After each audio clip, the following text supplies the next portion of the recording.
વનરાજભાઈ ગરૈયા, વિશ્વ હિન્દુ પરિષદ રાજકોટ મહાનગર અધ્યક્ષ. વનરાજભાઈ, રાવણ દહન દશેરા નજીક આવી રહ્યા છે ત્યારે રાવણ તૈયાર કરવામાં આવ્યો છે, શું કહેશો? કઈ રીતનું આખું રાવણ તૈયાર? એટલે ખાસ તો શું છે કે વર્ષોથી સનાતન યુગથી જ આપણે રાવણ છે એક મોટો તપસ્વી ને સાધક હતો, પણ છતાં એણે અધર્મનો પક્ષ લીધો એટલે નાશ જરૂરી હતો. ભગવાન પોતાનું કહેવાનું હતું.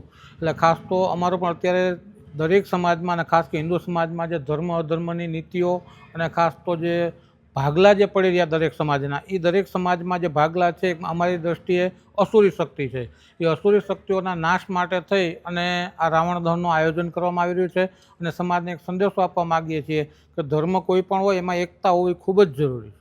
એના માટે થઈને રાવણ દહનનો કાર્યક્રમ કરવામાં. ખાસ તો કઈ રીતનું આખું રાવણ બનાવવામાં આવ્યો છે?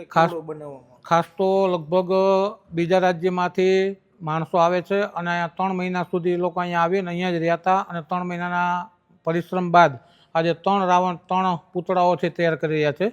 અને સૌથી પહેલું જે છે મોટામાં મોટું પૂતળું છે 54 ફૂટનું છે અને રાવણનું છે, અને બાકીના 2 પૂતળા, એક કુંભકર્ણનું છે અને એક મેઘનાદનું છે. એ લગભગ 45 ફૂટના એ 3 પૂતળાઓ છે. કેટલા ફટાકડાઓ છે તે અંદર સાથે? ફટાકડાઓમાં તો આમ ગણતરી ના કે કારણ કે આવડા મોટામાં જથ્થો મોટો જ હોય, પણ લગભગ અડધી કલાક જેટલી આતશબાજી છે અહીંયા થવાની છે. ખાસ રેસકોર્સ મેદાનમાં રેસકોર્સ મેદાનમાં જ દર વખતે આપણે કરીએ છીએ 27 વર્ષથી, એમાં આ વર્ષે પણ ત્યાં જ રહેશે અને ત્યાં તમામ પ્રકારની વ્યવસ્થાઓ થઈ ચૂકી છે અને આયોજન પણ થઈ ચૂક્યું છે. લોકોને શું આહવાન?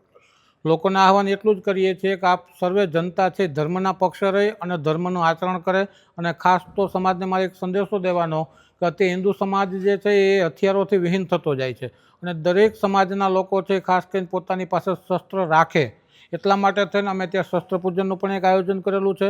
એટલે એના માટે પણ અમે આહવાન કરીએ છીએ દશેરાના દિવસે દરેક વ્યક્તિ અહીંયા પણ શસ્ત્ર પૂજન થવાનું છે અને પોતપોતાની ઘરે પણ શસ્ત્રનું પૂજન કરે. કઈ જગ્યાએ શસ્ત્ર પૂજન? શસ્ત્ર પૂજન ત્યાં રાવણ દહનનો જે કાર્યક્રમ છે ત્યાં શસ્ત્ર પૂજનનું પણ આયોજન થયું. કેટલા વાગે?